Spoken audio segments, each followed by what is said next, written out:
So Afghanistan has been in the news a lot lately because the United States is drawing down. Of course, recently we left Bagram Air Force Base. That was our biggest base in Afghanistan, basically the size of a small city. Apparently, at its peak in 2006, between 2006 and 2010, they kept like 100,000 U.S. soldiers there. So we drew down. And listen, got to give credit where credit is due. Now, ultimately, will Biden fully withdraw from Afghanistan? Again, that's yet to be seen. It's very, very likely he's going to keep, some number of contractors there, some number of troops to continue to train the Afghanistan military. So, yet to be seen. My guess is there'll be at least like 1,000 U.S. operatives there, even when we're fully out. And that's not fully out. Fully out means fully out. But hey, credit where it's due in the sense that we withdrew from the base. It's a big news story. But what's happening right now is exactly what I predicted and what I told you guys would happen, which is all of the sudden, now the media is getting incredibly critical of what's happening. So when we were there and 1,000 things would go wrong on a daily basis, there was next to no reporting about it. Like, the example I always go to is you would think that when we learned that we were allied with warlords who had child sex slaves, you would think that that story would have been so big that it was like a week-long scandal and every media outlet was covering it with their hair on fire saying, what are we doing? I thought we were there to fight for freedom and democracy and human rights, and instead, we're propping up child rapists. But nobody really talked about it. There's another fact from 3 or 4 years ago, something like that, where I think it was in an LA Times article I was reading, or maybe Washington Post article, where they said that even after we've been there for over 15 years at the time, the Taliban now controls more territory in Afghanistan than they did when we invaded. So in other words, by any objective metric, we are losing the war, and the outcome that we say we want to facilitate, the opposite is happening. And so, and then, of course, the last time maybe a big story that was critical blew up in the media was when we bombed a hospital in Afghanistan. You remember that? And we ended up killing massive numbers of civilians. That was the one that did, to be fair. That one, the media did cover that a little bit, and they should have. But point is, if you look at the totality of Afghanistan coverage, we were there for 20 years. And there would be times, and I follow the news incredibly closely because it's my job. There would be times where we'd go 1 year, 2 years, and I'd see like next to no stories about the fact that we're in Afghanistan, even though it's a war. It's a war. In the Middle East, we've wasted $7 trillion, and we have nothing to show for it. And there's war profiteering happening. Our people have died. Civilians on the other side have died. You would think that this would get the hair on fire coverage. I mean, remember when that big Afghanistan report came out? I think this one was it Washington Post or New York Times? One of the big papers released like the Afghanistan papers, and it showed all the ways in which, everything's been a sham and the war is totally aimless. And the speculation is that, of course, the real reason we're there has a lot more to do with geopolitics in the sense that we're trying to keep China and Russia at bay, maintain control of a vital region of the world, has more to do with extraction of natural resources, trillions of dollars in mineral wealth, opium fields. So that's the real reason why we're there. But the Afghanistan papers were in and out of the news in like 2 days. What? Because whenever there are facts out there that cut in an anti-war direction, it just doesn't get the same legs. Now that the media thinks they could pressure Biden from the right and pressure Biden and the administration from a pro-war perspective, now all of a sudden the media is all in on that. So there was an article that came out the other day. I was tweeting about this because my jaw hit the ground. It's in the Wall Street Journal. Listen to this title. This title's out of this world. U.S. exit from Afghanistan seems illogical. Why it's happening anyway? American political mood dictates, this is a subtitle, American political mood dictates a departure after nearly 20 years, despite the myriad security and humanitarian risks. U.S. exit from Afghanistan seems illogical. Illogical. That represents the tone of virtually every article I've seen since we started to draw down. It's always hair on fire, hair on fire. The implication is like, why do we leave? We should probably get back in. Again, when 1,000 things go wrong when we're there, there's no prodding for us to get out. But when we start getting out, the prodding begins for us to stay in. The dirtiest trick I've seen, and they do this with all of our wars, is that whenever violence is down, they'll say, great, violence is down because we're there, so we need to stay there to make sure the violence stays low. Whenever violence goes up, they say, oh, well, we got to stay there to reduce the violence. So notice, the game is rigged. The game is rigged. They already have their conclusion in mind, and they just work backwards from it. If violence is up, we should stay in. If violence is down, we should stay in. They just want to stay in. They just want to stay in. So let me give you a further update of what happened here. Turns out that the U.S. left in the middle of the night from the base and didn't even tell the commander that they were getting out. So let me give you that and a couple more updates. This is a video from Al Jazeera English breaking it down. Things are quiet at Bagram Air Base, once the nerve center of America's longest-running war. 100,000 U.S. troops were here during the course of the past 20 years, the final ones leaving quietly on Friday. The Afghans are in charge now, but the question is, which Afghans and for how long? Shopkeepers nearby are worried about more than their source of income. Security issues affect our sales. It's not a problem for us if there are foreign forces here or if they leave, but the fact that the Taliban are taking over the districts at any moment affects our work. Sales aren't very good. Most shopkeepers won't invest in their shops because they are worried about the country's future and don't know what will happen. They are also worried that war will break out. Other shops in the southern province of Kandahar are closing, and families leaving as the front line approaches in what is now more clearly a war between the Afghan government and the Taliban. Taliban fighters are making inroads in Kandahar. After taking over abandoned outposts, the fighters share their spoils. Elsewhere, in Kabul province, U.S. armored vehicles and weapons, which could potentially be used in the fight against the Afghan government forces.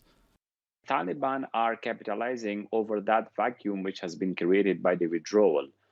So that is why they have intensified the conflict and are having fast battlefield gains, particularly in the north of Afghanistan.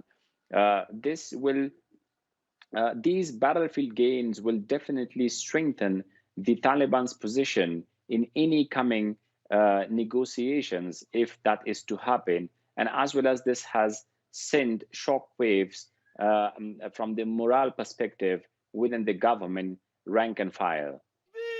Across the north of Afghanistan, government troops have surrendered districts without a fight.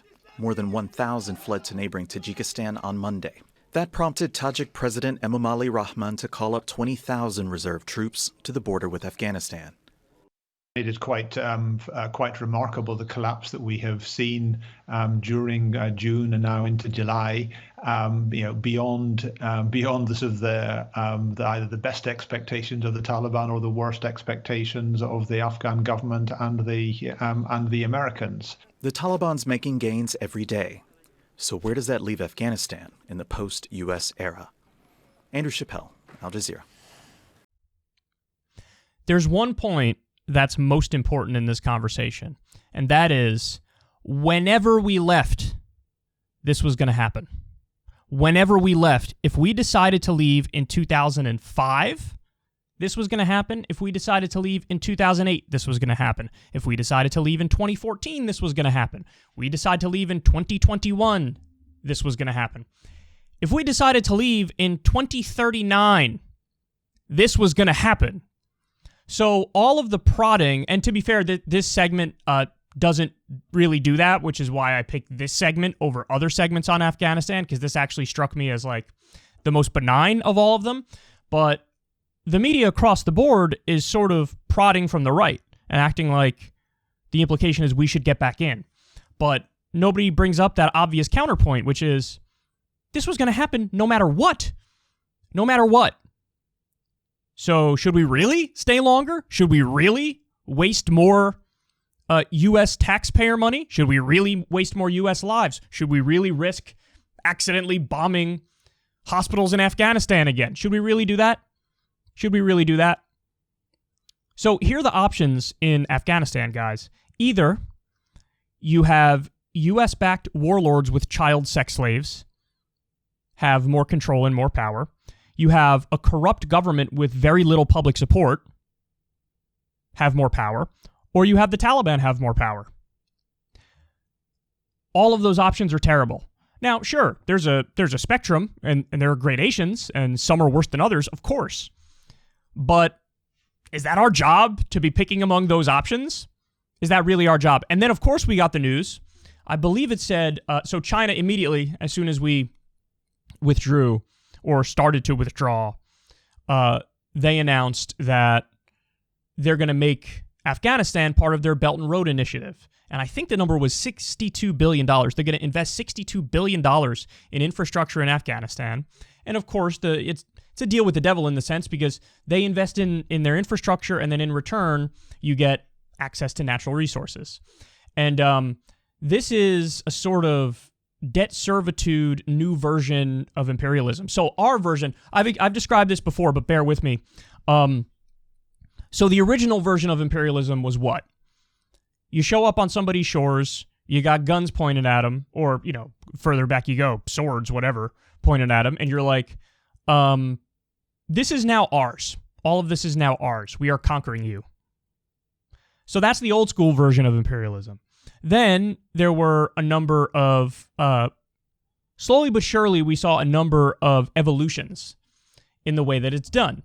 And the United States version of it was, instead of us invading somewhere and just telling people, mine, we take people from their own countries.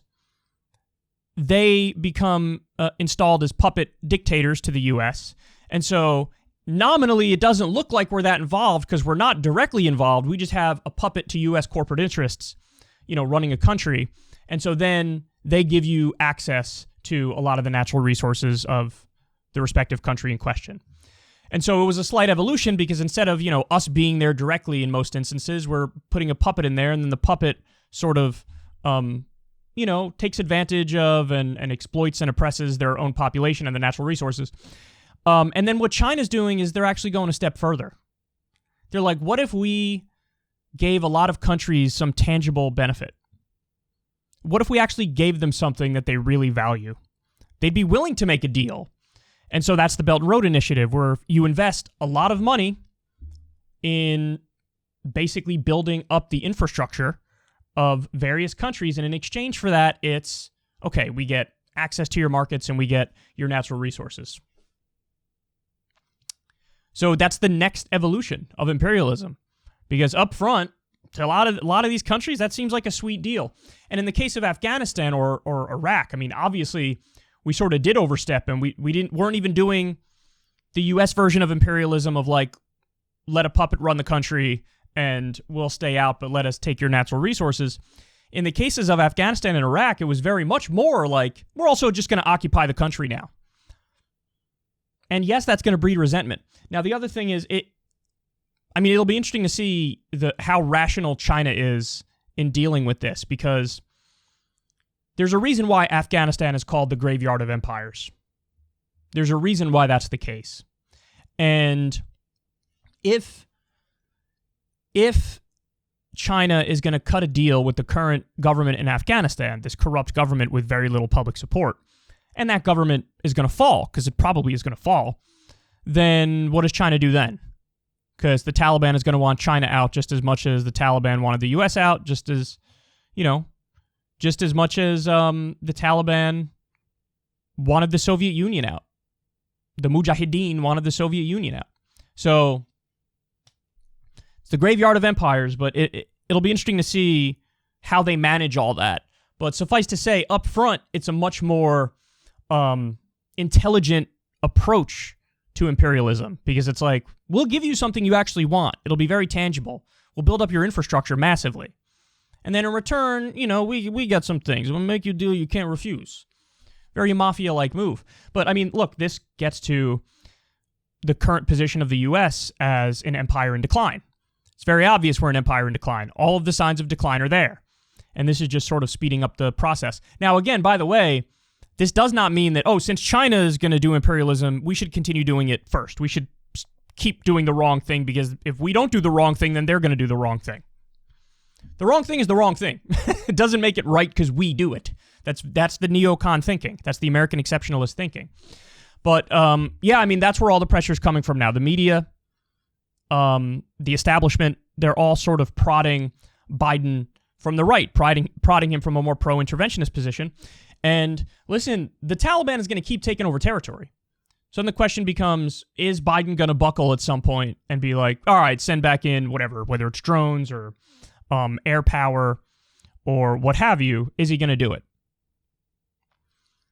Yet to be seen, but the game is rigged, man. And I have to say, one of the things that kept coming to mind as I was looking at the unanimity of the media on this is Operation Mockingbird. How, you had the intelligence agencies in the U.S. infiltrate the media, and they set the narrative. And, that's the way it works with a lot of these mainstream media idiots. It's whatever anybody in the intelligence agencies says, it's reported as fact, even though it's been proven over and over and over, these people are full of shit. Whether it was the buildup to the Iraq War, whether it was Russiagate. These people are full of it.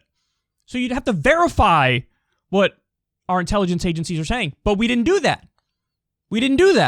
They just report it uncritically. And so, Operation Mockingbird, I'm sure there were CIA operatives actually in the media. Is that still the case? Maybe, probably, honestly. But if not that, they just listen to their press releases and run with it. So that's why you see the media across the board, framing this drawdown as a huge mistake.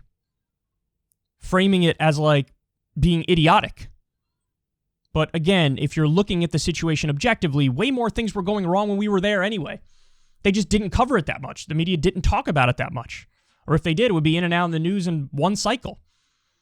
So, but the sustained prodding and outrage is going to be from the right, going to be from a pro-interventionist position, and that's exactly what we're seeing right now. So just remember, whenever we were going to leave, this was going to happen. Whenever we were going to leave. So if anything, this should say we should have ripped off the Band-Aid sooner. But your options are going to be U.S.-backed warlords with child sex slaves, a corrupt government with little public support, the Taliban, and also China's going to spread their influence further.